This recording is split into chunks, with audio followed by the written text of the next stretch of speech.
IVM. Did you know that Parsis in Mumbai, instead of being left at the Tower of Silence after they die, are now cremated? And why? Because a cow fell sick in the early 1990s. Did you know that the smog in Delhi is caused by something that farmers in Punjab do, and that there's no way to stop them? Did you know that there wasn't one gas tragedy in Bhopal, but three? One of them was seen, but two were unseen. Did you know that many well-intentioned government policies hurt the people they're supposed to help? Why was demonetization a bad idea? How should GST have been implemented? Why are all our politicians so corrupt when not all of them are bad people? I'm Amit Varma, and in my weekly podcast, The Seen and the Unseen, I take a shot at answering all these questions and many more. I aim to go beyond the seen and show you the unseen effects of public policy and private action. I speak to experts on economics, political philosophy, cognitive neuroscience, and constitutional law so that their insights can blow not only my mind, but also yours. The Seen and the Unseen releases every Monday. So do check out the archives and follow the show at seenunseen.in. You can also subscribe to The Seen and the Unseen on whatever podcast app you happen to prefer. How did we communicate with each other before the internet? Were you rude to random strangers? Did you call people names just because they disagreed with you on something? Did you have close friends you had never even met? Were you running around the neighborhood showing photographs of your food to everyone? If someone said something funny, did you respond with a string of letters like LOL or ROTFLAMO? Did you look people in the eye when you spoke to them? In fact, that's a pretty good question. Did you look them in the eye? Welcome to The Seen and the Unseen, our weekly podcast on economics, politics, and behavioral science. Please welcome your host, Amit Varma. Welcome to The Seen and the Unseen. My topic for today is online conversations. The internet has transformed how we speak to one another, and indeed how we exist as society, and even how we are as individuals. On the one hand, we've been empowered with information and knowledge and the ability to make connections, both with other people and with new ideas. We have wider and more diverse social circles. All our interactions are so much richer. But on the flip side, the internet seems to reveal the dark side of human nature. Anonymity emboldens us to express our deepest prejudices, all the bigotry and misogyny we otherwise never would show to anyone. And we behave in ways online that we would not even consider in real life. Also, instead of bringing us together, the internet might actually be driving us apart.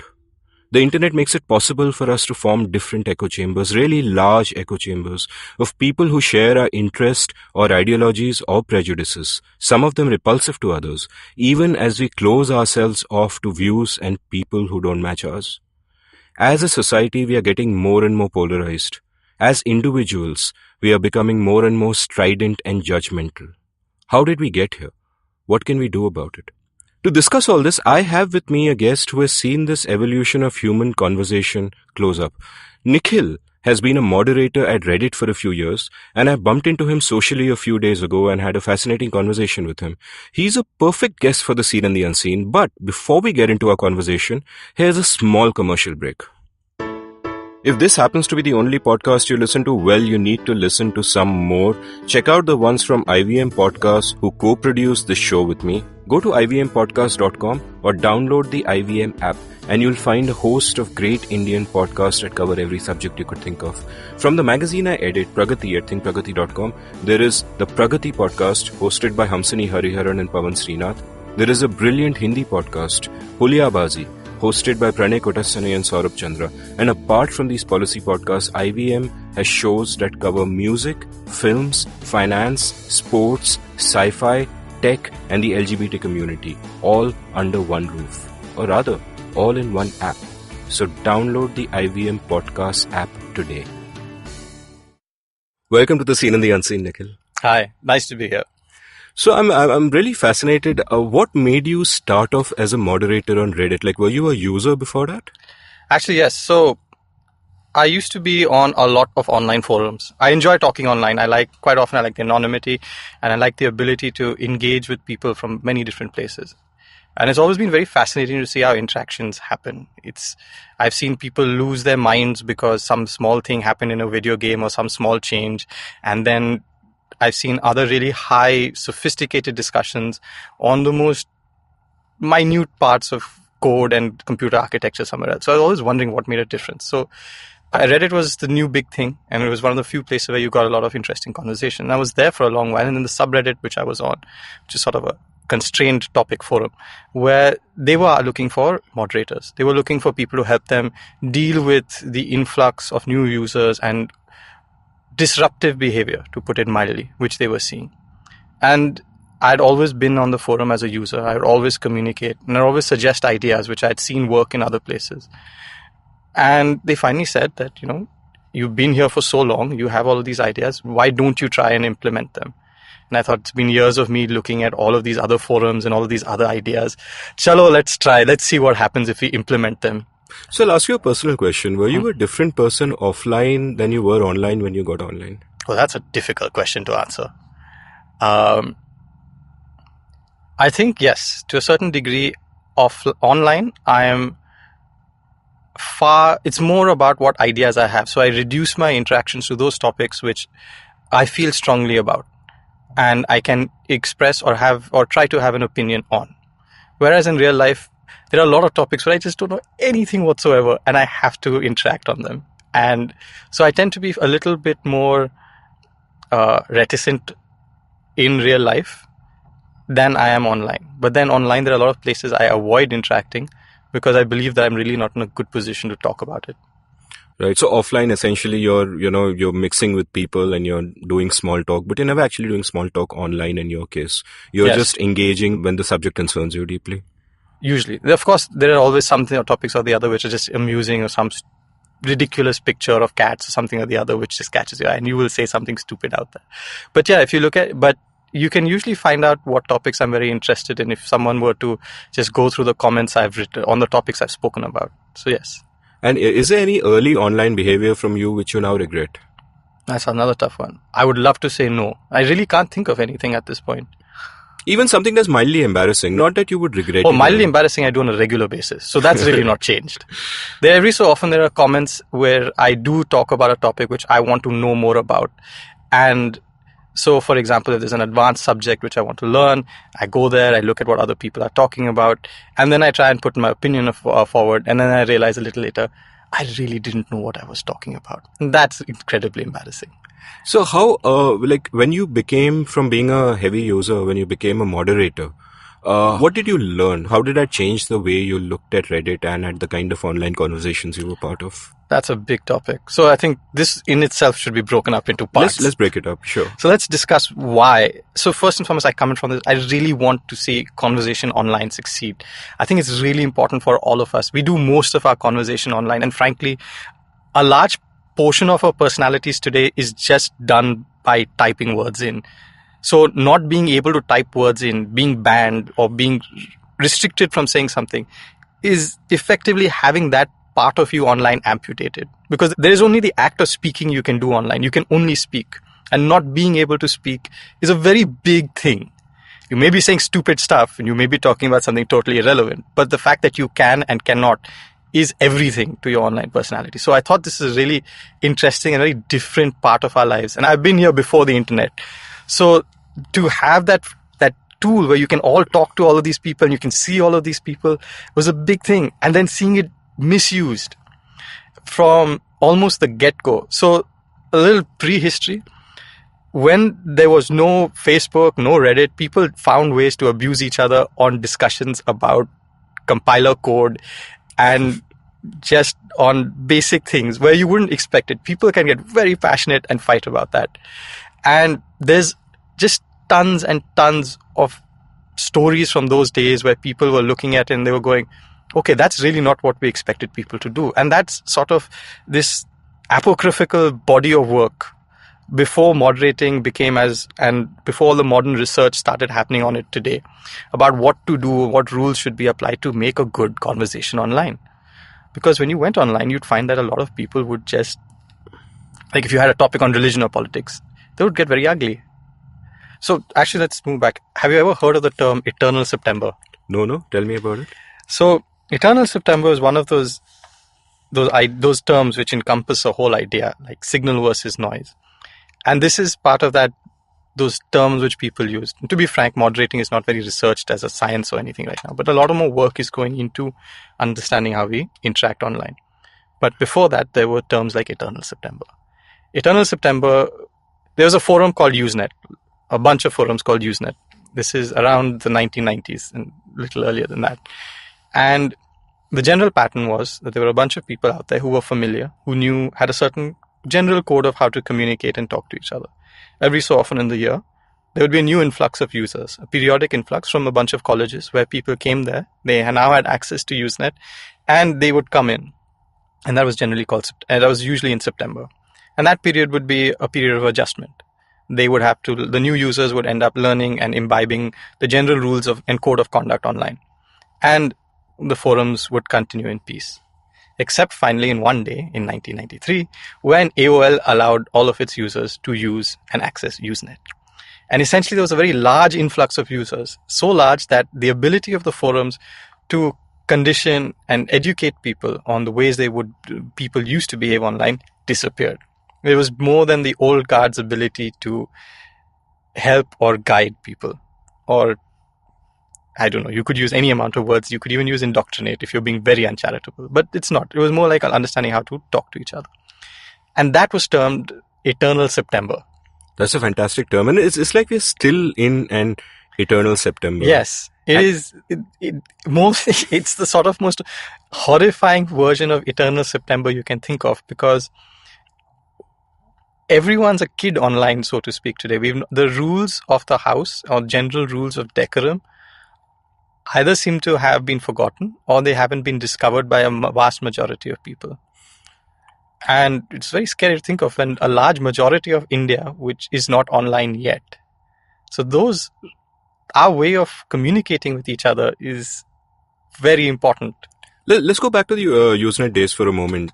Then I assume that in those days you could say that whatever policing or moderation there was not like overt moderation. It was more just a community sort of thing, where the communities were small enough that you figured out what are the acceptable ways of conversing with other people, the acceptable behaviors, and you quickly adapted to them. And that was manageable every September when a small bunch of new people came in, and they quickly learned, and those who didn't learn went, and those who learned stayed on and became stalwarts. And then suddenly one day it all opens up and it's a free for all, and everyone is sort of there. So how did the various forums then sort of start adjusting to it? I mean, there would have been what were the different schools of thought on this? We should do nothing. We should police it in this way. We should police it in that way. So this is going really back and internet time. So before there were very large social media sites and aggregators like Facebook, I think the most places where I would go to were forums. And so there would be some technical forums, game forums were quite popular. And all of these tended to have a small community. So it was quite easy to understand the general rules and the general code of conduct. The moderators that I knew at that time generally didn't have to moderate for content or quantity or policy. And yes, there would inevitably be someone or the other who would try and attack the forum or try to attack users, and those people tended to get banned. And there are a lot of stories of even back then of how those halcyon days were even filled with problems and issues. But nothing I think at the scale at which we're dealing with now. So for example, back at that time, one of the biggest problems you'd always face was spam. You would have someone or some robot which would come online and just constantly spam you. So those basic spam filters would deal with it. But then there were also some users who for some reason decided it was their life's mission to harass either the entire forum or harass a specific user. And that would be something which moderators of old would try and go and weed out and ban. But even in that time, there were issues of groups of people targeting each other. So for example, a lot of forums find it their life's mission to oppose an idea and then to oppose and attack everyone who embodies that idea. Very famously would be Nazi supremacist forum finding Jewish forums or even forums where people congregate for different reasons around Judaism and attack the users over there.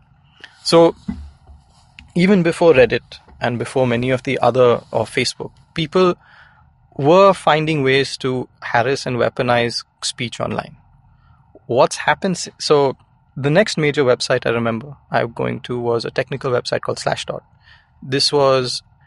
It was very interesting because everyone could upvote all their topics. And when you upvoted a topic, you had different criteria on which you could upvote it. You could say it was insightful, it was funny. Instead of having a generic like or dislike button, there was different varieties on ways you could upvote, and you could say this person's contributing to the conversation. And Slashdot, if I remember, had a huge number of users, so you actually got a very good sample size of these different kinds of upvotes and downvotes for it to be meaningful. Yes. And around that time, what people started discussing was the concept of signal versus noise. So that was the realization that not all conversation online is on topic, and not all conversation online is as insightful as listening to the most intelligent person on that topic speak. So that's signal versus noise is sort of the other major way people explain the issues online, that you have lots and lots of people talking, not all of it is worthwhile.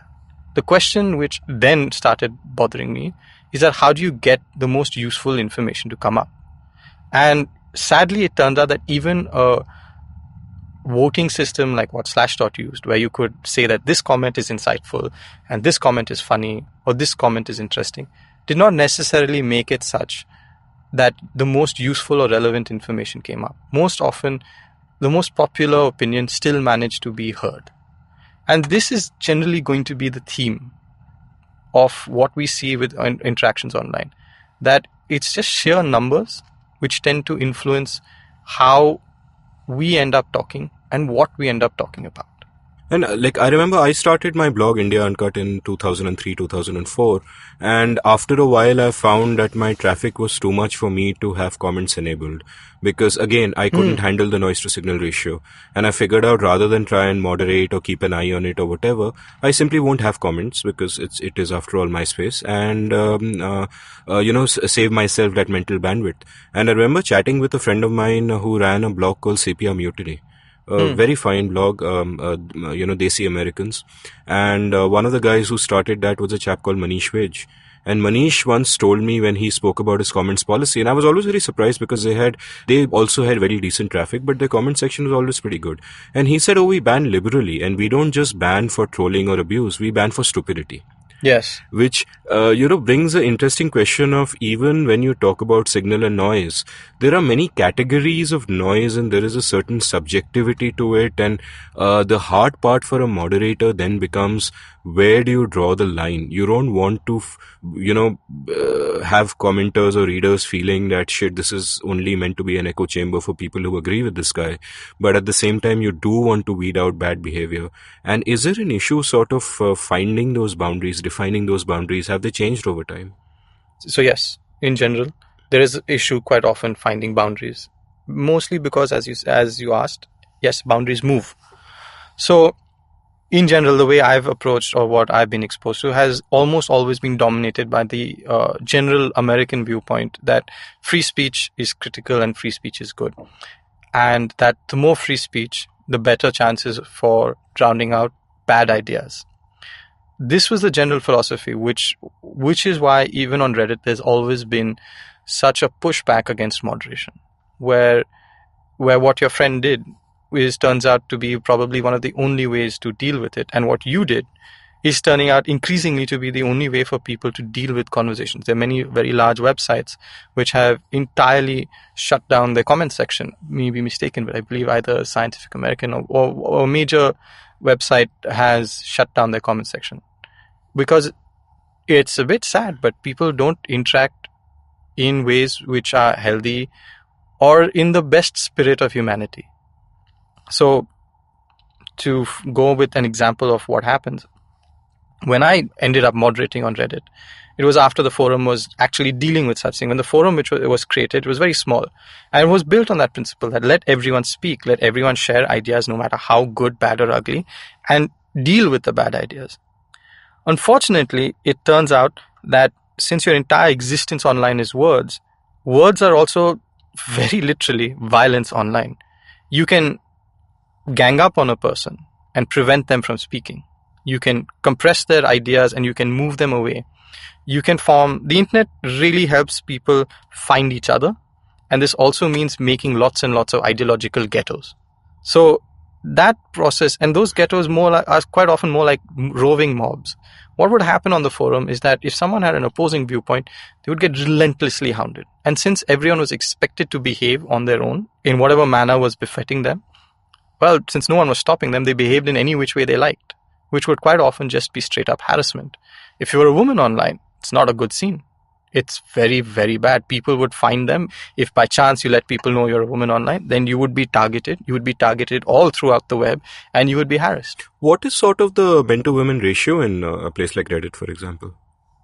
In terms of active commenters, do you have any idea? No idea. Because you'd imagine that it would become a sort of a vicious circle where women just don't feel welcome because there are so many men, many of them abusive, and therefore they just don't bother to participate. I'm very certain that's the case, and I'm sure most people who go and interact out there either choose places where they are welcome, right, or they have a very thick skin, or they just they come to those places where they know these conversations can happen and either try to engage or they ignore those conversations, focus on the parts which can be useful. But for the exact ratio, I don't know.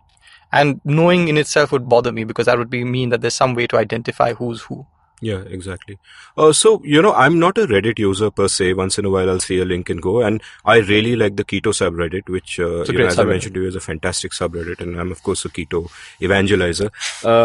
So here's what it seems to me Reddit's fundamental problem is. Let me just articulate this and tell me if I've got it right.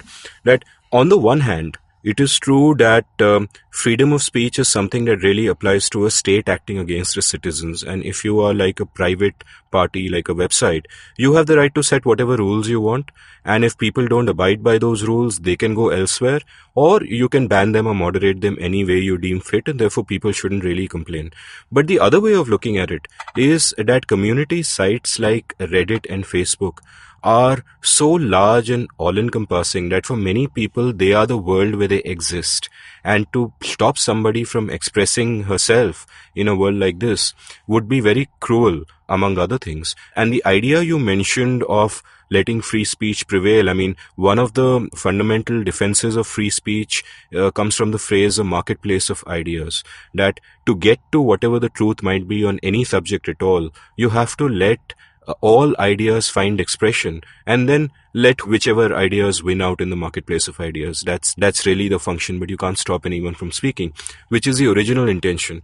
But and that's Reddit's dilemma, that because of the noise to signal ratio, it must moderate, but at the same time there are huge costs to moderating, both philosophically in terms of the principle of free speech and also practically in terms of what it can mean for users for whom Reddit is a whole world. Right, I agree. So, funnily, one part of the internet which did work, I used this idea recently and someone challenged it with a far more sophisticated approach. They linked to an old, I think, US Supreme Court or US Court or a law journal where they discuss this idea and the limitations on how well the free speech, the marketplace of ideas as an idea itself works. And for one, I like the analogy. It's very simple. I like the marketplace of ideas because it gets the idea across what we're really trying to do, where we're trying to share ideas. But there are a lot of things which are automatically limited. So it's not that all speech is you're allowed to say shout fire in a crowded theater. We don't have unlimited free speech anyway. And if you're in India, there are a lot of topics which you cannot speak about, because if you do and you talk about them in a certain way, you will cause harm to others. And the state has decided that that's not okay. In general, there are certain ideas which we do not discuss in our marketplaces. I think if I can just, the shouting fire in a crowded theatre analogy is actually one that I don't agree with, and I've written a column about this. In fact, a couple of columns. It bugs me a lot when people use it because here's the thing: if you shout fire in a crowded theatre, if the patron does it when there's no fire, he's defrauding his customers. If a customer does it, he's in a sense defrauding the patron, and he's disrupting all the other people who have paid for a good experience which is being disrupted. So on all of these grounds, you can condemn that behavior and stop it. You don't need to. It's not an attack on free speech to do so per se. If someone shouts fire in a crowded theater, there are various grounds, including property rights and contracts, on which you can actually prosecute him and punish him. I mean, I'm a free speech absolutist, as you would have figured, but I keep pointing out that we're going to have fun. yeah, but I keep pointing out that my free speech absolutism really comes down to how the state deals with its citizens, because I believe the citizen should be in charge and not the state, and people seem to have the opposite view as a default. It doesn't apply to how a private entity like Reddit deals with its users, because as far as I can see, Reddit has its terms of use, and those terms of use obviously include things like you shall not do ad hominems and you shall not abuse and you shall all of those things, and they are entirely within their rights to kick out any users who have signed those terms of use and don't comply. So to me, that's not so much a free speech issue in the classical sense of the term. So I too started out from the position of view that free speech is there. My driving force has been to figure out what works. And I've come to the conclusion that if you use the analogy of the marketplace of ideas, a lot of things don't work. The big issue is that a lot of people can get together and suppress a good idea. So a lot of people want to get together and they want to suppress discussion on racism, for example. They want to suppress certain discussion on religion, or they want to specifically focus discussion on XYZ topic about a different religion. And these things, the previous protection and the shield which we had in the previous era was that these things were very amorphous. They were not necessarily something you could tangibly see. But as a moderator or as a user online, these things happen every day. Now, because all your interactions are about conversation, you can end up spamming the feed. You can very subtly ensure that certain conversations get downvoted and disappear, whereas other conversations which you prefer get upvoted. So it's now more a question of whether the original idea of the original conception of this marketplace where everyone gets together and share ideas is still working. And in the new era, it's not. Practically speaking, there are many ways in which free speech, as we knew it, it's done and dusted. I think you can argue, though, I agree with you, but as a counter, you could argue that the marketplace of ideas was always extremely slow to work. For example, if you had Reddit in, say, 1820 in America, and someone said slavery is bad and we should abolish it, the same thing would happen to them, what you just described, that the majority of people would just downvote them and shout them out or troll them or whatever, and it wouldn't matter, and it would seem as if in the marketplace of ideas, pro-slavery has won, and then society sort of took its own time to change gradually.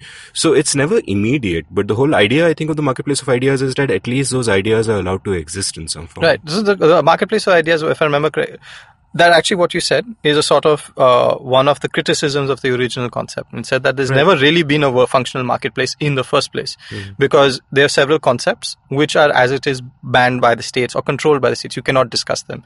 Libel, so there are certain topics which the majority will automatically take a stand on. I think India is very harsh and unduly harsh on free speech, but in the US, the First Amendment is really quite excellent, I think, in terms of... It is, and funnily, the person who was criticizing the concept of free speech, the marketplace of ideas, was a person on an American law journal.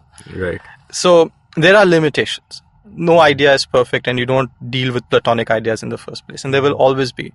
The thing which was most critical to me to realize was that when you started out putting rules in our forum, we said basic rules: don't harass, don't hunt people, and don't go and be abusive. Very simple, straightforward rules. And then what would happen is that once those rules got in place and people became familiar with them, we banned several users and said, no, you cannot behave this way. You cannot just intentionally put insightful material. You cannot intentionally go and find this particular subgroup of people you don't like, for example, furries, and decide you want to just abuse them. That's just not okay. There's no reason for you to use our forum to just harass furries. It's not something which we really care about, and we're not going to give you a space to do that, because that goes and causes other problems. It makes other people upset, and it just starts a chain reaction. Absolutely. So that's one of the things where I agree with your friend that yes, you end up coming to a position where you have to use the ban hammer very often. And our first attempts were very distant and practical. We said we will generally use it and as little as we can. and for the most egregious violations. But what happens is when you move the frontier, you have a new level of peace. You have no longer the same kind of horrendous things happening as before. But then what happens? People find new ways to abuse that. They find... So the term which I love about this is fractal stupidity. Once you've established a set of ground rules, they find that they can tweak these particular ground rules, or they can find another way to harass someone. They can just follow someone and constantly repeat certain things which are not offensive, but are either dog whistles or either just slanted the right way to read as offensive, or they can constantly tag a user in a conversation. There are many ways in which... Give me an example of this. All right. So once we banned a lot of this behavior, there were people who would find ways to show up in conversations about XYZ subgroup and say, well, these people have always done this, so what do you expect? And it wouldn't be outright offensive. They wouldn't be saying these people need to die.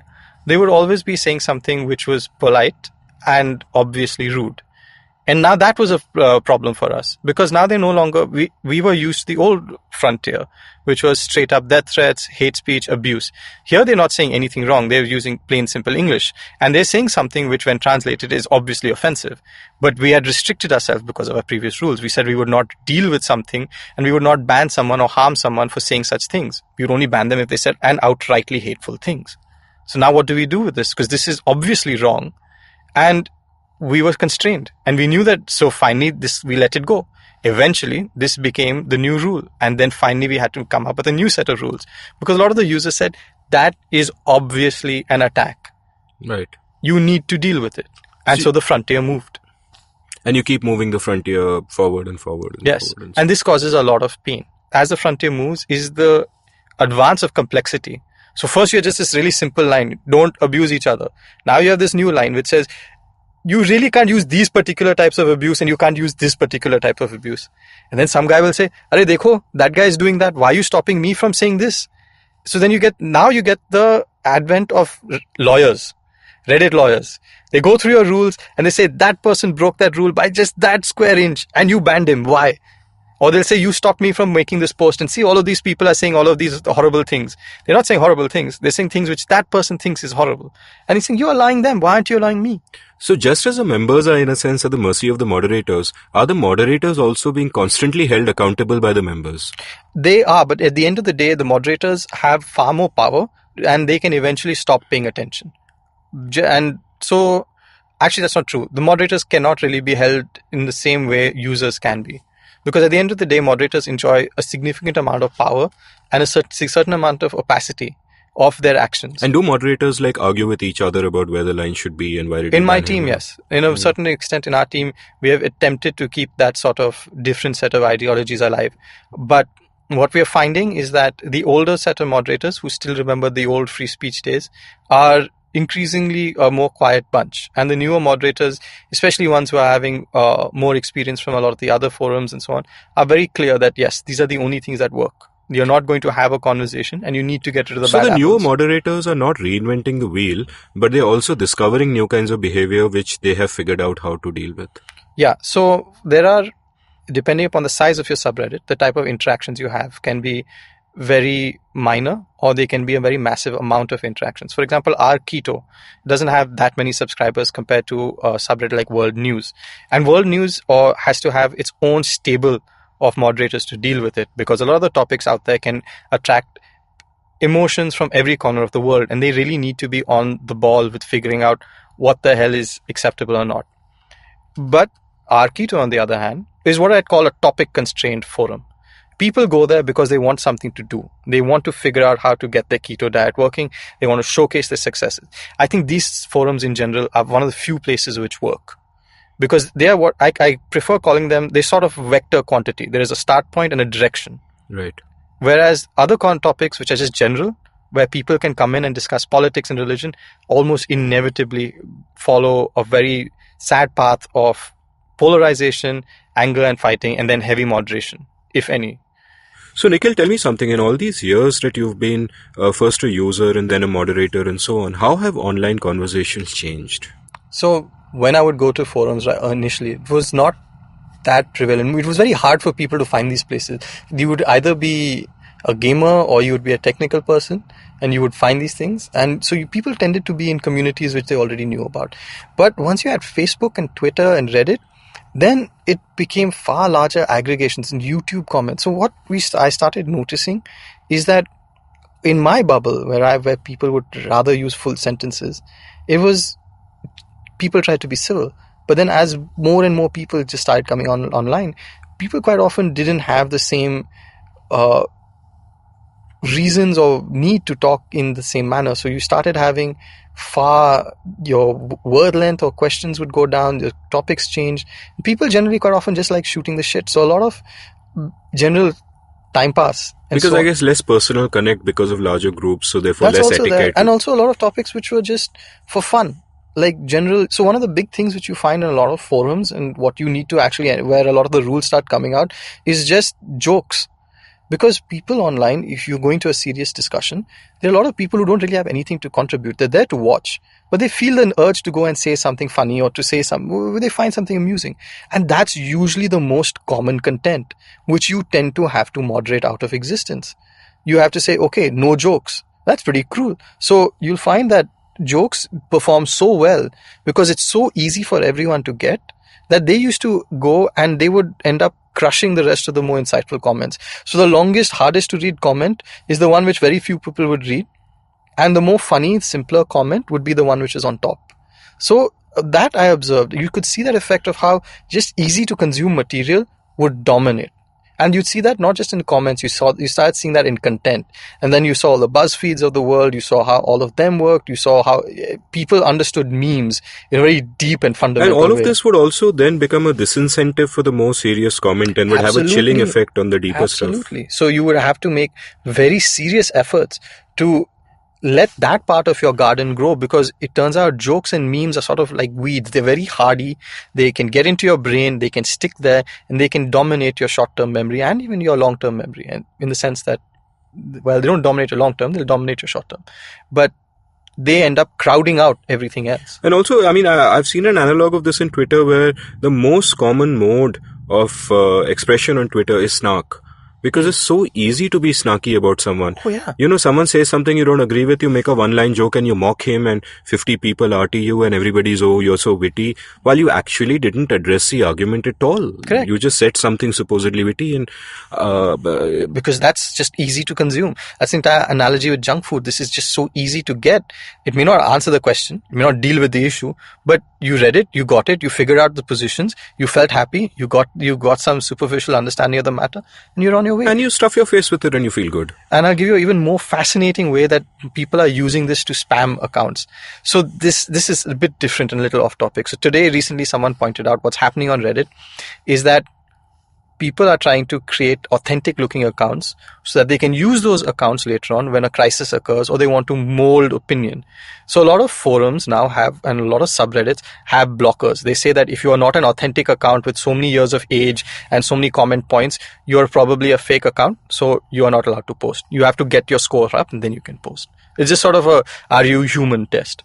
So what they're doing now, these guys, they write a program. They look at maybe our keto or our cooking. They see one of the most popular topics.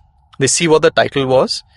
They wait a little while. They recreate that topic because now they know at what time to post it and whether that's going to and it's performed well before. So now when this gets posted, it will perform well again. So they get a lot of points. Then they look at whichever the most popular comments someone had written over there, whatever the top most funny comment was, and they recreate that verbatim. They just copy paste that. So it looks like a really funny, insightful article by someone with a very funny, insightful top comment. And people are like, oh, hey, that's really funny. And they upvote it. And is someone gaming the system? And this could easily be Russian bots in the future. No, it's just advertisers. Matter of fact, they have one bot make this. Right. They have another bot come in and put the funny comment. And then they have another bot respond to that comment. Right. And people just read it and they think it's two natural people talking to each other. So they just keep upvoting it. And they just farm enough credibility copying human content or the most popular content, regurgitating it, and people find it always funny, and they keep upvoting it. This creates a... And does this mean that overall, the more serious-minded people stop taking part? That it's in a sense a selection process for the crap?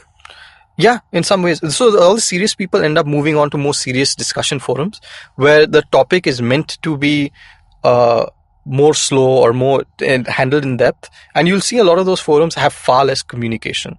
There are fewer topics which are discussed, or people have fewer comments.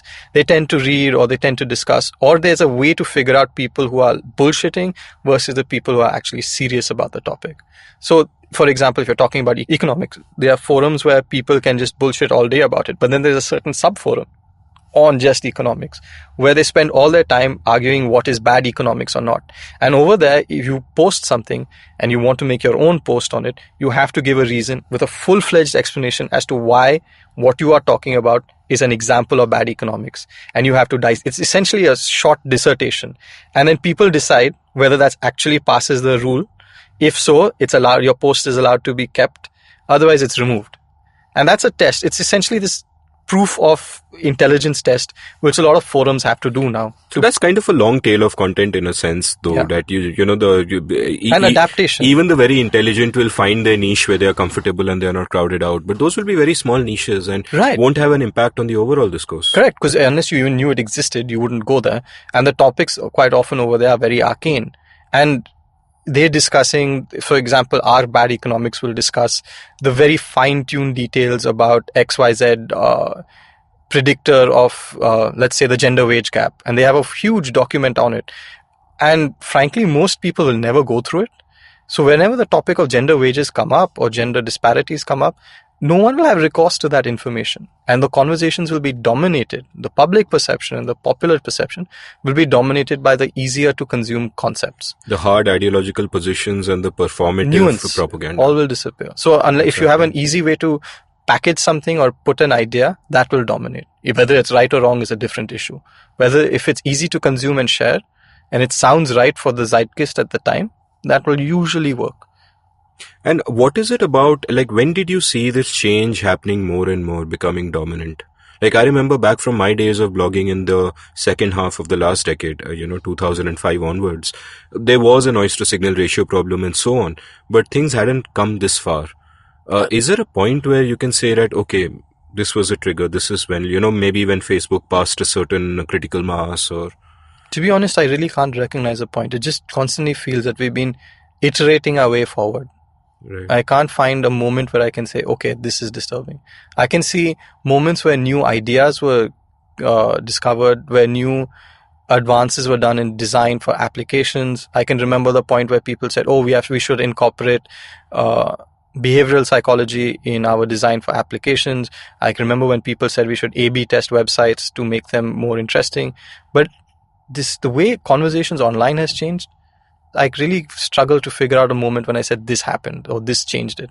There are many serious events which have happened online, in Facebook, on Reddit, where people's perception changed. But it feels that in some way we've been just inching forward, where teams of people have been trying to figure out ways to deal with this problem. They've been figuring out a patch, they've been deploying it, and then we deal with the next problem we discover. So as a civilization, we've kind of been winging it, and here we are. Yeah, from a moderator perspective, it very much feels that we've been winging it, and now, hey, here we are. And everyone suddenly realized this is not necessarily a great place to be. Okay, so I'm now going to cycle into the specific and ask you some questions about your time as a Reddit moderator. But first, we'll take a short 60-second break. So it's been another great week on IVEM, where we try to get you the best podcasts that are around.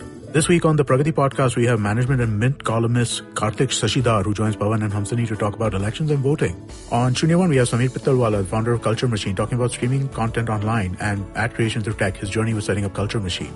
On IVM Likes, we have Abbas, Janam and Naveen talking about the meme culture. On the Vishal Gundal show, Vishal welcomes Vivek Bhargav, CEO of iProspect to Communicate, one of the foremost digital advertising companies in the country. On Keeping It Queer, Naveen interacts with queer filmmaker Pradipta Ray, who opens up about what it was like to identify as trans in a culturally affluent household. On Who's Your Mommy, we tackle the weird advice literally everyone gives to new moms. On Cyrus Says, we have Gauri Devi Dayal, an ace entrepreneur responsible for starting several awesome restaurants in Bombay.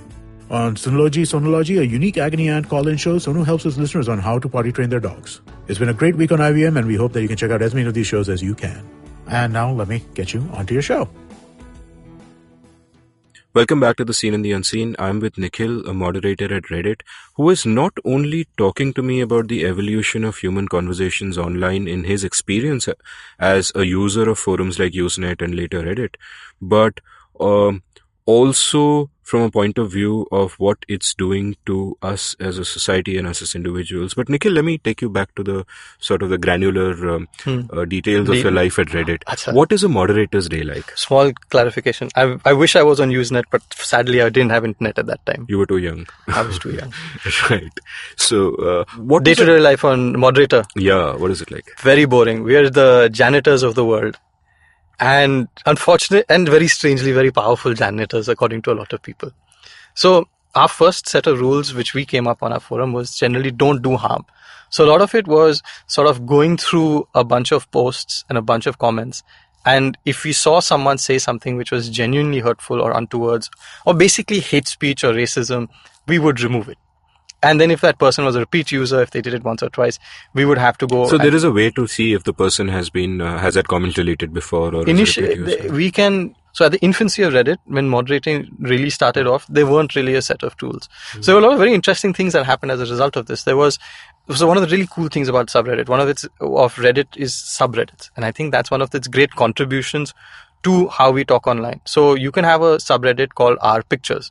And Our Pictures has a lot of people. And they were sharing everything. And a lot of people started sharing cat pictures or memes. And those ended up dominating. So then what someone did is they created a separate subreddit for memes. And that took off. And then the people at Our Pics said, if you're putting a meme, you can't put it here, put it there. So that split the load.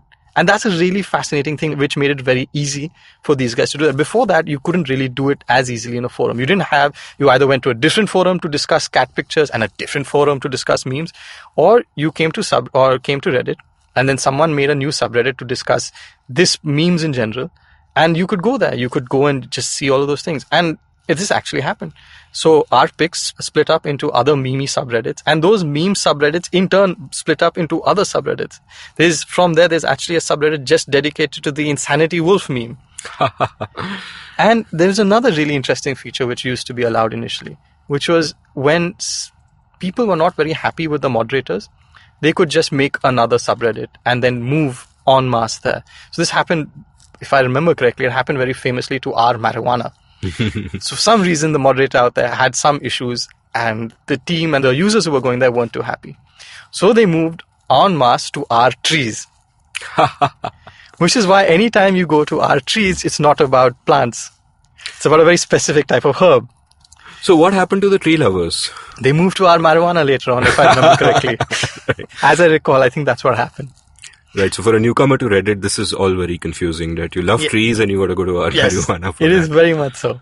Right, but isn't this also, like, on the one hand, this is very benign and very useful in the sense that, okay, you go from pics to memes and from memes to Eternal Wolf or whatever, but on the other hand, it can also sort of drive people to ideological silos, which is something that's kind of happened in the broader internet. Exactly.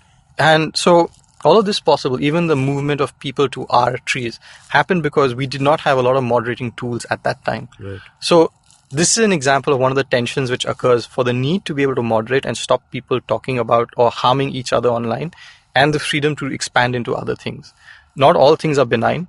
I am generally in favor of moderating tools out of necessity. So one of the tools which but moderators in general ended up creating is a tool which helps them go through all the comments which are posted on a forum. There's a feed where you can see the newest comment, and it would check for very specific keywords. For example, niggers, or other words which would be very clear-cut attempts at hate speech. So that way you would be flagged immediately that, okay, someone out here in your forum. So you only look at what's flagged? Initially, we would try to look at, we would participate in a lot of things, but at a certain point of time, we just had to look at the queue.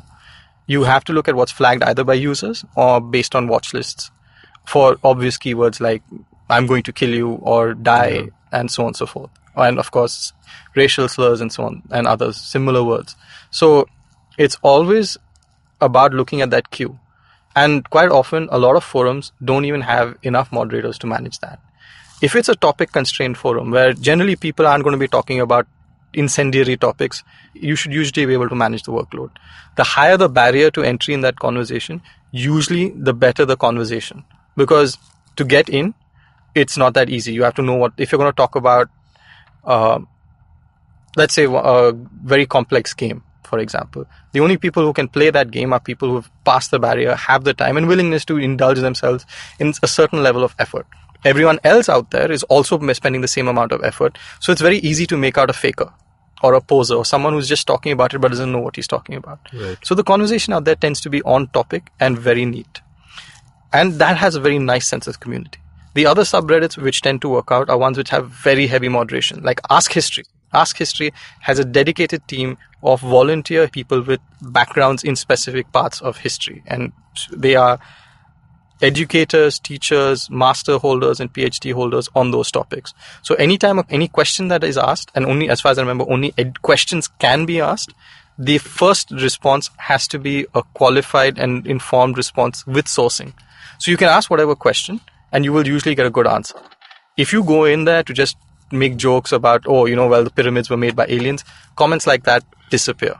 They're immediately removed, and the only thing which remains is high quality conversation. So in the sense, they are also doing what my friend Manish used to do at Sepia Mutiny. They're banning for stupidity, that particular subreddit. Yes. Or to put a finer point on it, they're banning noise. They have a very clear-cut definition of signal, and there's a very easy way to say this is signal, because it's a very limited topic. Generally, when you have a limited topic, you can do a good job. For example, you're talking about music and you're talking about a specific type of music or how to play a specific instrument. That would usually work a lot better, unless you suddenly got into a war about which musician you like over the other. Those are different. But even there, the moderators can step in and say, we are not going to really have a fight on these topics. You can move it to someplace else. So it seems to me that one of the real problems with the moving away from Reddit for just a moment, because the question occurred to me, is that this becomes a problem at scale when you don't have specific subjects. For example, with Facebook, I imagine how the moderation is that everyone who flags something that goes into some kind of queue, and they have they have some call center somewhere where they have 1,000, 2,000 people just sitting at comms, and one after the other these images flash up, and they're all general, they're not specific. So it's not like a knowledge-based thing like Ask History where the guidelines are clear, you ban this, you don't ban that, and they have to make subjective calls based on general guidelines, and there is often very little recourse available, because if they delete something, they delete something. How does that work, and what are the ways around that? So, yeah, I completely agree with you. Where the more subjective it is, the more difficult it is. And when we're talking about subjective at Facebook scale, we're talking about what's subjective in one part of India and what's subjective in America. And India and America alone have very different concepts legally about what is free and what is fair, what is okay speech. Like the term chinky eyes would be interpreted differently by someone here and someone in Minnesota, for example. So, Yeah, and what you tend to see is that there's a sort of cross-pollination, that all of those, that if you're using any of those words, you tend to say, okay, maybe that person's racist. It may not be, it is quite often, and now it's the du jour to assume that's racist. Right. So while back in the day, maybe it was not, now it is. So there's also a sort of effect where people are learning what cultural norms exist in other places, and online is sort of being transplanted also to other nations and other countries. Sometimes for the better, sometimes just it's an alien entrant. Because what I'd imagine is, from what you describe of Reddit, is that the way the moderators work on different subreddits and so on is something that's evolved over a period of many, many years Very of much learning and discussion and tool creation. We did not so basically people end up blocking mentions of certain subreddits. So if that old moderator on that particular subreddit, R Marijuana, had these tools, he could basically block all mention of R trees. So no one would know it would exist. Wow. So it would have to be done through various roundabout methods. It would be much harder. So it's a lot harder for people to move with their feet.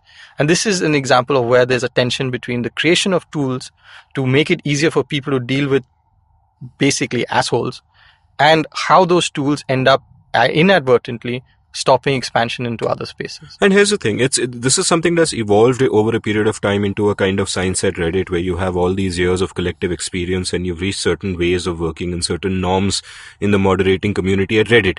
But what companies like Facebook and Twitter and so on are having to do is just to set rules on the fly and just deal with shit on the fly without, having these years and years of processes. Oh no, I would say that making shit up on the fly is basically the rule. Right. It's, if you have the time, you go read up on the rules of what free speech are, or like what some court cases, you go and educate yourself. But in general, everyone's making this shit up on the fly. And at the end of the day, I think what's deciding it is what works. So for a lot of people, they can't manage conversations, they just remove it. For a lot of other people, it's just constant banning and removal of conversations which do not match the stated purpose of the forum, which results in what you'd mentioned, silos. So for example, there's a very large forum dedicated to the current sitting president of the United States of America, with the Donald. And for a very long time, they figured out ways in which they could make sure that their topics showed up on the front page so that everyone else on the forum had to watch it. And they were quite pleased with being able to do that. Eventually, Reddit changed the entire way their front page algorithm worked to prevent users from ganging together and gaming the front page. So one of the issues over here is that the Donald, which is the name of the subreddit, over there, if you are critical of the president, they remove you. Conversely, other subreddits now notice if you have posted in the Donald, and then they remove you for just interacting in that space. So even if it is a question innocuously stated that, why is he doing this, you will find yourself banned from several other subreddits. They will just say, you are not allowed to speak here. It's a very strange evolution of group warfare which has occurred because of this echo chamber effect. I don't even know how to explain or understand this particular so the social scientist Cass Sunstein coined a term group polarization. And what they did was, I think he and his colleagues did a study where they got a bunch of Republicans and Democrats kind of together, and they took their positions on a variety of issues, and then they put them together with like-minded people, and they also put them together in mixed groups. And they found that those who were huddled together with like-minded people, all of them tended to grow more extreme in their opinion, than the other groups. And what this did was that it, and when we form echo chambers, we essentially then interact only with like-minded people whose ideas already match ours. The confirmation bias kicks in, where we ignore all ideas from outside and we only take in the news that conforms to our biases. And these groups get further and further apart. And finally, you find that in society, we are not talking to each other anymore. We are talking past each other. We are abusing each other. I mean, one of my constant complaints is that why political discourse is pretty much finished on social media, especially Twitter, is that all argument comes down to attacking the person and not the argument, on the one hand, and on the other hand, virtue signaling to raise your status within your own in-group, rather than honestly trying to engage with the other side. Right. So it's a lot of just throwing headlines at each other. You're not really talking to the other person. Right. You want to show to the rest of your team, look, that guy's an idiot. I am so great. I've made him shut up. That's generally the point. So the echo chamber effect is very insidious. And this is something which, again, this is about the frontier constantly moving. As we improve on our tools and improve on our ways to deal with communication, we find new and new effects which we didn't intend. So Reddit had a really simple way back then. You could just upvote a topic and you would see lots of interesting conversations. And now, because so many people ended up using that for their own gain, so they would try to spam, or they would try to control conversations, or they would just try to be power users, or just be the one to make the funniest comment. There were constant rules and changes to the way the algorithm works to make it more complex. While that has had positive benefits, one of the side effects is that now it's just enhanced the echo chamber effect. You tend to go to your group, and then in your group you only argue about the things which you have already decided, and anytime someone else says something different, that person is immediately chucked out. It's really creating a very disheartening situation. And would you say that this is not something necessarily brought about by the internet or by technology, but this is a human characteristic that is amplified by technology? Like, technology amplifies both the best and the worst in us. It enables both our best and worst instincts. And this tendency to think tribalistically and to form these sort of silos is something that is inherent, but that is now being enabled by technology. And therefore it becomes problematic and complex to give it a moral dimension and to say that no, things should not be like this. So I think I don't remember the full argument. My personal gut take is that this is because of technology. That inherently, this is a new way for human beings to be with each other, and the problems it causes are inherently because of the medium. So I think this is a much faster cycle. You get your comments, you get your responses a lot quicker, and it's also very context poor. So like when I'm talking to you guys and I can see all of you all, I can see whether you're interested, bored, tired, cold. It gives me a lot of information on what your state of mind is. But and by making eye contact, I can also understand your body language. You can understand mine. You can show so many things. Our brains are really well designed for dealing with other people. Our music, our dance, our entire culture is about that. But online, you just see what's written. You don't know the tone. You don't know the background. You don't know whether the person is a angry person, sad person, and he's had a bad day, whether someone just beat him up or not. You don't know any of that. You just take that concept and then you try to interpret it. And in a context poem system, we tend to put a lot more other information on it to try to understand it. And that tends to cause a very different set of interactions and behavior. The other aspect is that this stuff is fast.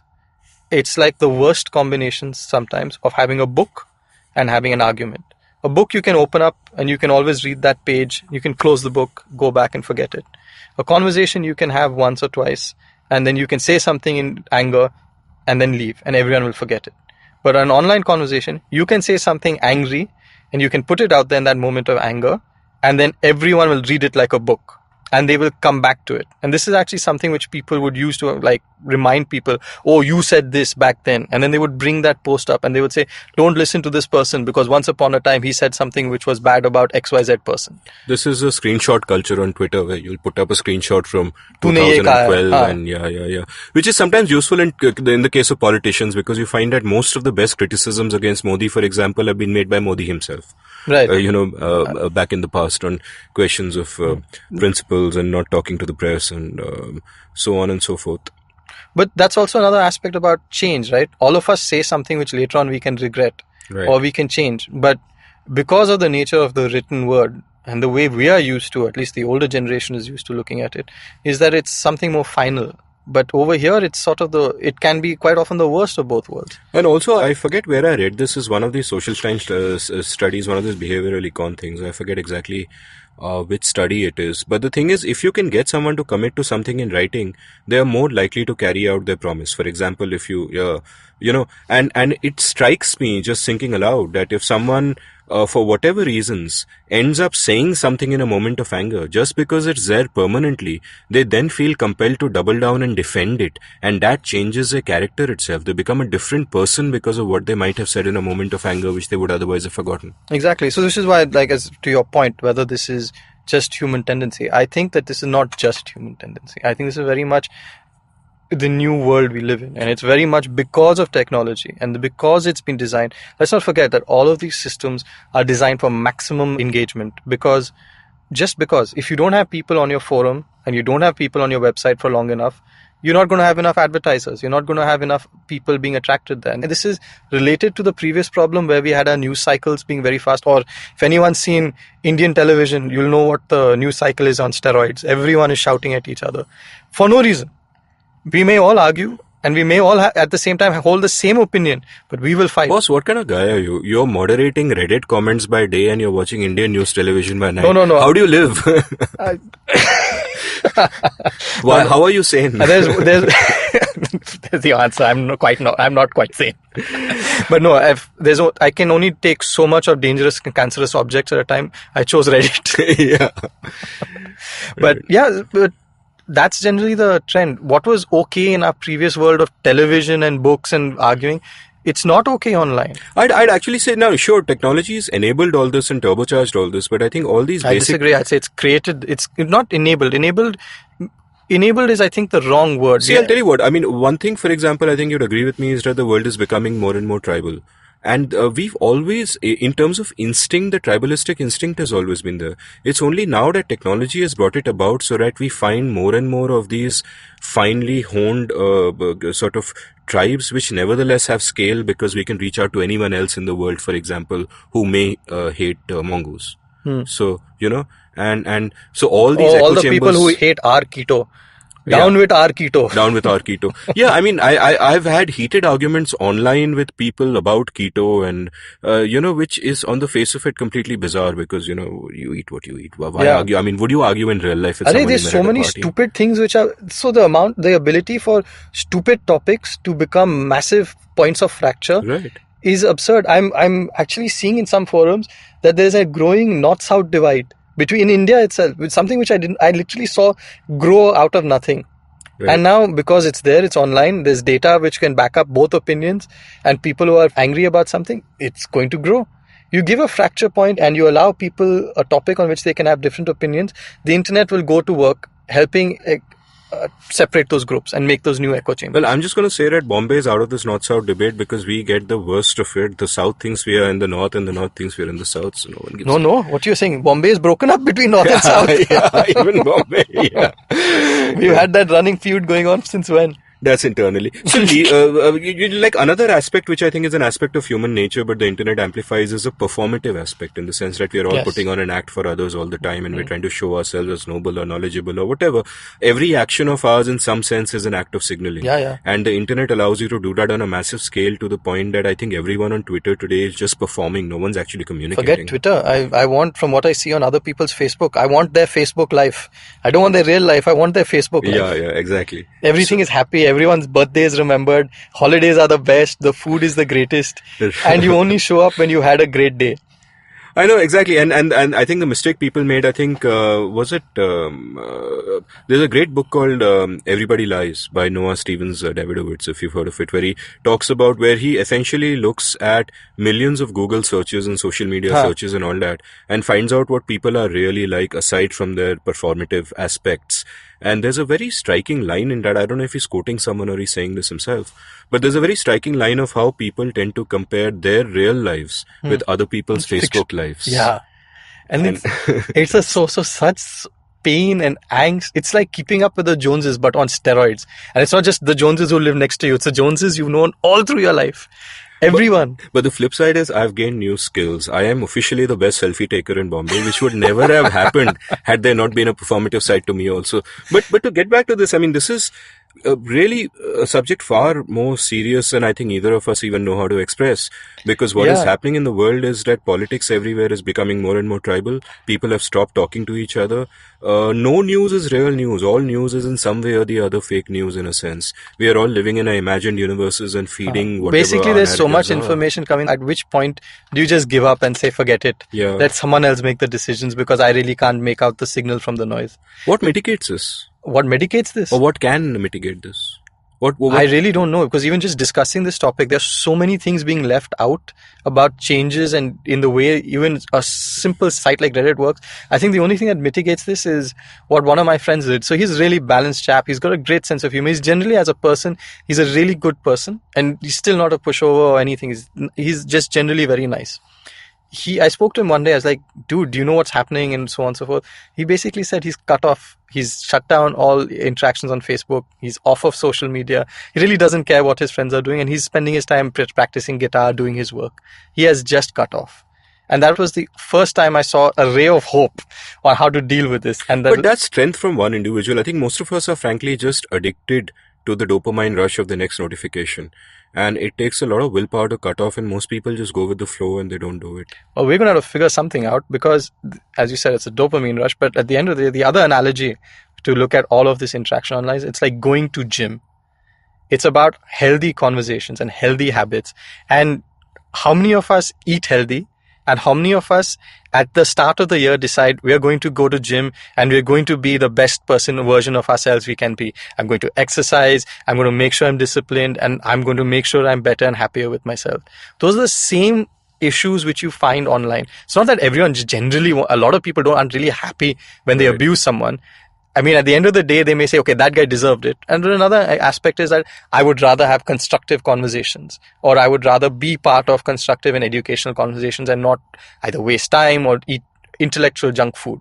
Now, so the question is, one, eventually, when does everyone recognize that there is a certain sort of gym for the mind or certain habits which we have to inculcate as normal users of the internet in the way we interact so that we don't cause harm to ourselves, we have good conversations, and we make others around us happy?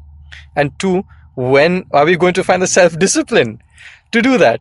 So, I know your earlier question about New Year resolutions was rhetorical, but this New Year I made a resolution that I'd do a life hack basically. And in the 4 months since then, thanks to a certain subreddit, and I think you know which one I'm talking about. Congratulations. I lost 15 kgs since the start of Jan. Yeah, we're in May right now. So, the keto subreddit on, though I don't particularly go there much, but I think it's an incredible subreddit, and I'd heartily recommend it to anyone who wants to get their lives together. But again, there's a guy called Adam Alter who wrote a very good book called Irresistible, about how people are hooked to technology all the time, including a lot of social media. Right. And there are apparently apps you can download which will tell you how often you look at the phone in a day.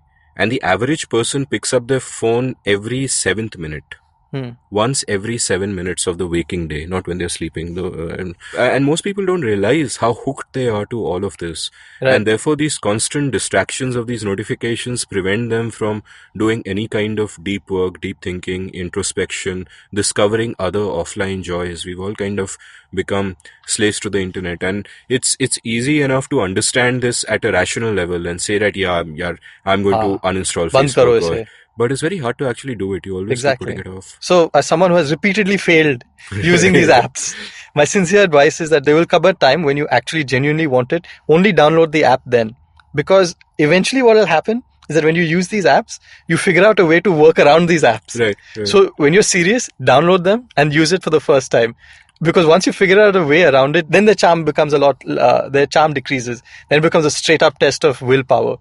Anyway, that particular insight aside from someone who has tried and failed, I think there's a lot of... what you have done is very positive. In general, if you are self-directed and you are able to focus, then yes, there's a lot of stuff you can get online. But other than that, the internet is designed in many ways to deal with our weak spots in our mental heuristics. Like in the way our brain works, we know a lot of research. We know even before modern like Google and everyone else showed up, we already knew a lot about how people behave with colors, with stimulation. And we'd done like the first basic piece of research found that if people are not on your website for more than a few seconds, they're gone. Like if you're not engaging them in the first few seconds, they're gone. And that's it. Your site is dead.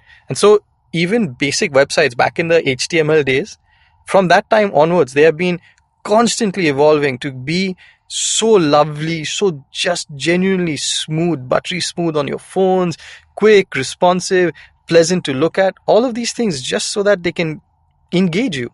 Because, and here we can discuss the economics of it and whatnot, but let's just focus on how these websites are designed. Websites and most of the programs today are using a full arsenal of psychological and technological tools to keep you there. I frankly think most people are unaware of it. And I don't think most people are prepared. I'm certain that in any 1 kilometer, 10 kilometer radius around you, anywhere in the world, there'll only be maybe 0.1% of the people who know what tools are being used against you. I absolutely agree, even less than that. So let me pose you a thought experiment with 2 questions. Supposing somebody, I've heard some version of this perhaps from Robert Nozick, I forget. So I'm afraid I can't attribute the original because I've just forgotten. But supposing someone creates a pleasure machine. Right now, the pleasure machine. The end of humanity is there. No. So the pleasure machine is an advanced machine which puts electrodes in your brain and everything, and then you're no longer in the real world. You are in this artificial world, which is one of your own designing, where only good things happen to you, and you're 24/7 for the rest of your life. You're in this extremely pleasurable experience, and you can design that experience. It is whatever you want it to be. One, would you say that that's a good thing for society if everyone has one like that? And 2, would you yourself opt for it? And an honest answer, because the obvious answer, if you're being performative, the answer is no, I want to live the real life. मैं खेत में जाना चाहता हूँ, and so on and so forth. But what are we after as human beings? I love sketching. I have an active imagination from my child. So any fantasy world I create will be extremely meticulously created to keep me very happy. I think you put that thing on my head, once I'm done building it, you wouldn't get me out of it. I would fight for my life, for my right to be completely and utterly befuddled. And why not? You've just described heaven. The only thing what will happen is that, fortunately, I don't think anyone can create a machine of that level of sophistication, because that level of detail will always be difficult. But what you'll have is your brain will give the detail. You'll just everything I know about people's ability to be very precise in defining a world is poor. But what will happen instead is that people will start with the first Minecraft-like worlds, then they'll share it with each other, and then someone will start, and over a few months and years, you will get worlds of increasing sophistication, and finally, all of that, the community of those creators will just go inside and never come out. And why not? That's a perfect world. And isn't that the world being created for us? It's not exactly a pleasure machine, but it's more like a numbness machine where, people can browse Facebook for hours or look at their Twitter for hours. So a different perspective on this is, I'm a gamer. And one of the reasons why I'm aware of a lot of these tools is because they've increasingly been put into games. But there's one gaming company, Nintendo, which builds games with a very familial focus, a focus on the family and how to interact. And a lot of their games they feel healthier. Like, they created the Wii initially, and that was a different way to interact with games. I mean, generally speaking, people don't like getting up and moving around. Your calories are used in your thumb anymore, and why the hell, you could just go to a dance class. But they built that because I assume at some level they felt that would be an interesting way to get people to work together. So there is a certain sort of outlook and mindset you can have when designing these products, which is not built on the old Silicon Valley network effect, or you must absorb everyone into your network, which is more human and humane, or at least that's my hope. There's a way to look at it and say that, I'm going to prioritize values which are more about interacting and making it easier for people to interact. So maybe the material will be slower. Maybe the material will be less flashy. Maybe it won't use the fastest engine in the world or the fastest chip. And it's not going to be that. Maybe it's not going to be made out of magnesium and chrome. But I'm focusing on meaningful ways or tools with which people can interact and build their own stories and their own things. I think at this point in time, we had to discuss a little bit about the dynamics of the economy behind a lot of the large firms which are influencing us. Fortunately, a lot of these firms like Google, Facebook, genuinely at some level want to do well for the world. Unfortunately, at some level, they are not going to, because they need to deal with their shareholders and they need to compete. And that means keeping people on their platforms. What would doing good with the world mean in the context of Google and Facebook? Make their products less addictive? I think in their terms, it would be, one, you could say make their products less addictive, but that doesn't really solve the problem, because then that'll just bring someone else up and say, hey, you know what, look at my new shiny addictive app. Something, yeah. Right. So then it would be about the next step of responsibility, which would be deploying the amount of people and work required to ensuring that this is customized for a lot of things. And frankly, I think that's beyond the scope of most firms and beyond the scope of what most markets and most shareholders really expect of their firm. That's quite often a role for governments and for people to decide. So that's very hard. And I think the aspect of it which I have sort of difficulty in reconciling, I'm not sure how I feel about it, tell me what you think, is that here are you and I sitting and making a judgment of these kind of behaviors on the part of firms are bad for society. But then the point is that as long as all actions are voluntary, if there are 1 million people sitting in their homes who want what Facebook is giving them, who want that numbness, who want that addiction, who don't mind that, who don't mind their being in echo chambers and not communicating with the rest of the world, then what right does someone have to get in the way coercively? So I think let's move back a lot ideologically. So this ideologically speaking is, I am an individual. I have a choice over my right. What right do you have over deciding me? And I think this is a great ideology if you lived alone. Especially in a country like India, which is as crowded. So if you had like infinite land. I actually disagree. It's an irrelevant ideology if you live alone. But if you live in society, this is the only ideology which can actually safeguard everybody. If you pay attention to consent and if you fight coercion. I think we're lucky to be in India in that sense. Because while in India, you very clearly live in a society where that's not the founding fathers' intent, belief or system. And there is such a massive amount of ideology online and words online which find roots in the old school American types, not old school, modern thoughts which permeate America or used to permeate online conversations, if you're within that particular subset of people. So I think I've grown to appreciate how you can manage to have speech, have a working, functional marketplace without having to go for massive and utterly, completely unfettered speech. Leaving speech aside for a moment, once you agree in principle that the government should be able to impose certain preferences on people coercively, then how are you to decide what preferences those should be? So then it comes down to your saying that, hey, Amit and me are wise and we will decide, and these things are bad for society. And I know better why than not you. someone else? I know better than you. It comes down to that. It's So- much better to let so- individuals make their own choices. While once upon a time I would have been sitting on the other side of this conversation, the point is that someone is making that decision anyway.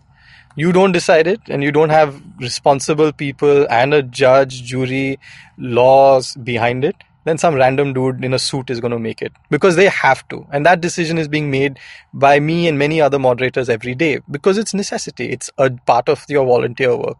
So what you and your fellow moderators do is in no way an issue for me. It's not even a free speech issue because Reddit is a private company. But that's a distinction based upon a very...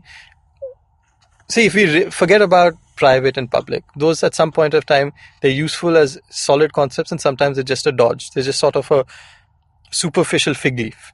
When we're actually looking at the mechanisms, not always, but if you're actually looking at the working of that ecosystem, if you're looking and seeing how whether actual ideas get across, I am bothered that in some ways moderators, if they go rogue, can end up shutting down entire portions of discussion. They can do a lot of harm, but I'll tell you what, I mean, I look at the world through the prism of consent, or the other side of that coin, coercion. Now, the thing is that if a Reddit moderator bans me if I say something... Bye-bye. Then it's bye-bye. Yeah, then it's bye-bye, but it's fine. It's voluntary. I can go somewhere else. But if the Indian government strikes down on my free speech, I can't go anywhere else. I'm forced. I mean, that is absolute coercion. I go to Reddit out of my choice, but I am not under the Indian state out of my choice. There is coercion there. And that is, and that's why the whole question of private and public is not a semantic issue. It's an issue that goes back to first principles. So, for me, anything that involves coercion is wrong. And if something doesn't involve coercion, then the question has to be asked very seriously. Why is this wrong? Is it just your judgment? fair enough. Now, so there's two problems with the way the current internet is laid out for that particular thing. So one of them is competition. Right. You know about the network effect, right? Of course. The basic value of a network or a group of people is whether they have, how many people they have on it. That tends to mean that most Snapchat, Reddit, Facebook, Twitter are one of a kind. There's no competition. Right. So if you're not on that place, you're nowhere. That means that you're fundamentally, your opinions have been silenced. Yeah, but the counter view to that, which in fact, if you heard my episode with your namesake Nikhil X, where he brought up the same point, and the counter view to that is, yeah, sure, it seems in terms of a social network, there's only Facebook. In terms of a certain kind of forum or community, there's only Reddit, and they're behemoths, and it's a network effect at play. But on the other hand, they are all competing. They are all competing with everything else a person may be able to do with their time. So if I feel after a while that Facebook is wasting too much of my time, or they're not giving me value, I can read a book. I can go. But out all and of play these things cricket. are optimized. As again, that comes back to the point of what they're optimizing for. All of them are using they're using basic reinforcement schedules. You will always get a dopamine hit now. You'll have a random period of time and you'll get another dopamine hit. They're all designed to make sure that your interactions are of a certain nature, which is generally fast and smooth, so that it gets to that particular sector. So even if there's competition, it's not really competition for hearing that. It's not that you're going to be heard. You're saying they've turned us into sheep and we don't really have a choice, so the whole concept of, the consent really doesn't apply here. Is that what you're saying? I'm saying that consent, that's a very hard statement to take, and considering how subtle these effects are, it's very easy to make that statement. It's very hard to back it up with hard facts. No, I'm not even disputing it. I'm not asking you to back it. I'm not disputing it. If you're going to be honest about our positions, and if you're going to make that effort to go to that mental gym, we have to start with making these really fine distinctions. No, but here's the thing. I am completely okay taking what you say is what I say. That yes, we are all manipulated, and we are. In fact, I don't believe in free will, but that's a different philosophical argument.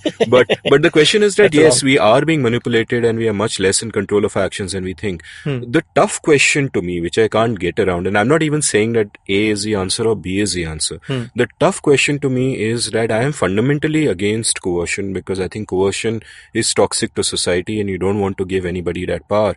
And the thing is that if you want to solve this, the only solution that people keep coming up with, that Nikhil came up with, for example, was not you. Nikhil Power, was the government should step in and its almighty wisdom and, regulate these companies, and that's the only option. I think that's the worst possible option, because you can always assume that the government will be taken over by interest groups of one kind or the other. And I think there has to be some other way forward. And do you see hope of some other way forward emerging, in the sense that after this Cambridge Analytica scandal with Facebook, a lot of people, though possibly it's a selection bias on our part because we know those kind of people, but a lot of people did a quit Facebook thing and uninstalled it. Do you see something like that happening over a period of time as people realize that it's harming the richness of their lives? Or do you think that it's a fait accompli?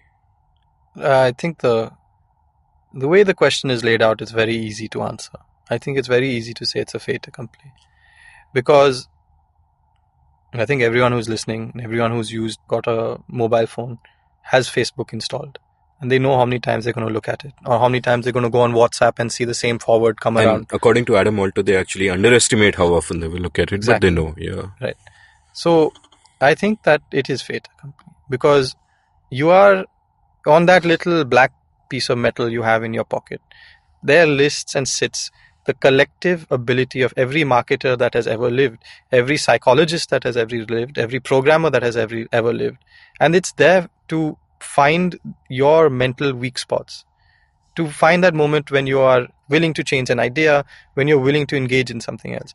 I think that device is built by people smarter than you, who have been paid to be that smart, and it's designed to beat you, or not necessarily beat you.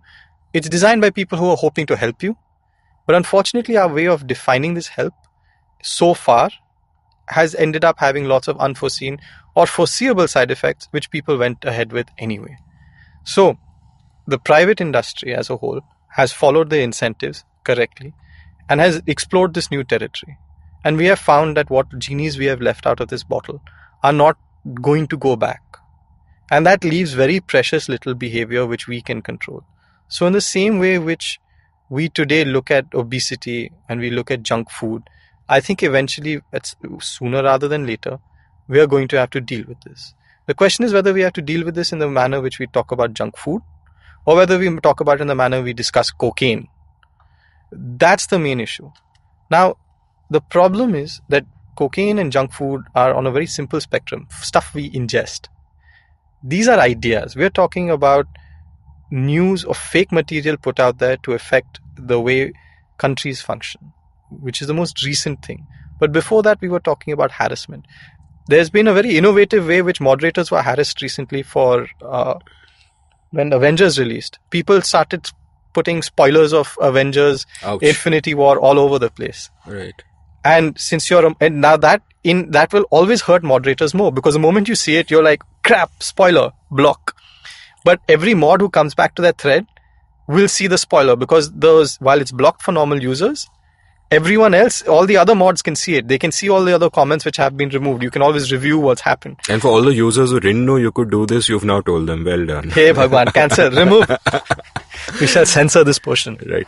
But we were broadly talking about online conversations and the way we as society, the way we interact with each other has changed because of changed actually in front of our eyes in our very fast respective lifespans. So I'm going to end the episode by I'm asking you two questions. So you've struck a note of despair in this, but the two questions I tend to ask my guests before they leave in the context of the subject is, what makes you hopeful about the internet and what it can do for society, and what makes you despair? Most of it makes me despair. Right. So let's Is there anything that makes let's you move on hopeful? to the slightly more hopeful part. There are paths which work. And these are almost always the paths which involve curation and effort. So one of the subreddits which works really well is Change My View. And Change My View is a very neat subreddit because they have a bunch of rules and they have a very constrained format. And the format is that you must ask a question, you must state your view, and you must want and be relatively genuine in wanting that view changed. And the first response in general has to be someone making a serious stab at attempting to change your view. This is sort of the part where this is what remains of what our hope for the internet was. Because instead of being this really large place where everyone gets together and meets and shares ideas, it's become this very large set of fragile eggshells where people go inside and they stay there and look outside and look at other people and abuse and say everyone who's inside that egg is horrible. Change My View is this place where people, the few people who actually have an open mind or actually are maybe willing to have their minds changed, show up and they say, okay, I am in a position in my life where I am thinking about this thing. Give me a way to change my attitude or change my thing. And that's the place where I see what remains of what we actually intended or hoped the internet would be. Is there a correlation between, on the one hand, the level and quality of curation, and on the other hand, the popularity? Well, if you say quality of curation and popularity, for sure. Because it's very... If you have a good topic and you have a way to say that this is how we're going to curate for it, quite often you'll have decent amounts of popularity. So yes, in a way, they are related. But then you can also be a very good curator on a very boring topic and no one will come there. And also that's within Reddit. Reddit already is a self-selected community of people who have come there and registered because they want to interact and they want to engage. While people on Facebook and Twitter and so on are just passive consumers of whatever is being fed to them, and often in very manipulative ways, like you pointed out correctly. And the Facebooks and Twitters of the world are way larger than even Reddit. So Reddit is not on the radar for a majority of people. Right. It shows, and frankly, Reddit is notorious. It quite often shows up for all the wrong reasons, which is another reason why a lot of people want to have restrictions on free speech. There used to be old subreddits like Jailbait, which literally had pictures of people of let's just say borderline images of young people which were borderline pedophilia. That all went down in a bundle of flames eventually when people said this is not okay. But that's the sort of side of free speech. And so in fact that thought comes to my mind that I'm not hinting at something about you here, but isn't being a Reddit moderator the perfect job for someone who likes child porn? Because they'll get to see a lot of it. Even if they have to delete it, they'll get to see it. No, fortunately, Reddit at this point of time, and generally because of its attitude of consolidating information, has managed to always keep people in silos. So unless you were interested in that, you would not find it in the first place. Excellent. I was just pulling your leg. Thank God. Nikhil, thanks a lot for this conversation. You've given me a lot of things to think about, and hopefully curators like you can keep making a difference in our world. Thank you very much for having me. If you enjoyed listening to this episode, do go over to seenunseen.in to browse all our past episodes. And if you have any of the problems Nikhil spoke about, like obesity or you eat too much junk food, go to the keto subreddit. It'll solve all your problems. Thank you for listening.